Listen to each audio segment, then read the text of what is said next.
welcome to the channel. If you haven't visited before, be sure to hit that subscribe button down below. My name is Brandy, that's Larry over there driving, and today we're talking about the HotHead headliners. This JT is kind of noisy, especially on the front panels, and well, we figured we'd try these. Now, we did make a video of the installation, but unfortunately our video went corrupt and I can't show that. So we're doing the after test. Decibels without the HotHead headliner in it is about 90 to 95, doing 70 on the highway. So we're going to see if the decibel level lowers, therefore making the truck quieter on the inside. Going slow right now, probably about 40 miles an hour, it does seem quieter. Decibels are running about 70 to 72. So we're going to see here in a few minutes once we reach the highway, and we'll go from there. Okay, so we're almost to the highway. I will say though, the construction of these panels are really nice. Unlike the Mopar panels that you can buy, these are really thick, they're padded, and then the material is on top of the padding. And they're not flimsy either, they hold up there. Now, I've had the Mopar headliners before, and after a while the corners start to kind of fall down on them, but these will not do that. So we're just heading onto the highway right now, and we'll see what the decibels are at.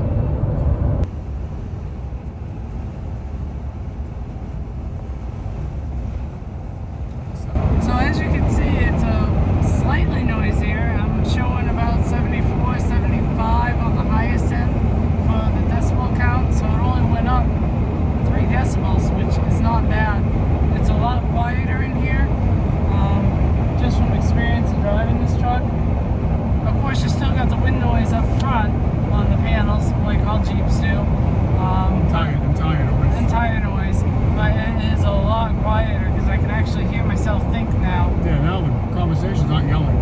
Right, because before we were talking like this to try and talk over the noise of the panels, so it's a lot better. Yep. A lot better.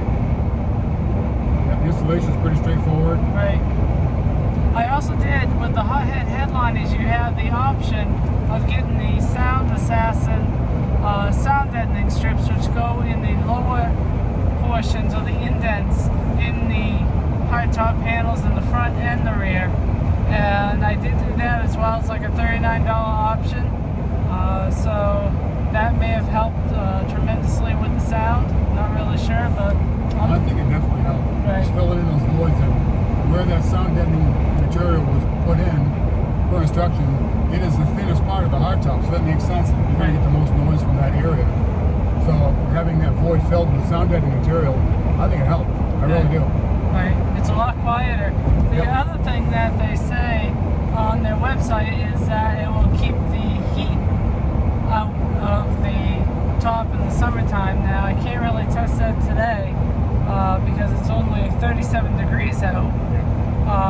But I do have an infrared heat gun, and when the sun's back out and it's a little warmer, what I'll do is I'll check the temperature on the hardtop and then check the internal temperature of the hardtop and just see if it makes a difference. Not really sure on that, but we'll get back to you with an update on that part. Yeah, but before we bought this, because we did a bunch of research like we do, and there was a couple of fellas, I think one was in Florida, I believe, or Georgia, or something like that, anyhow, and he did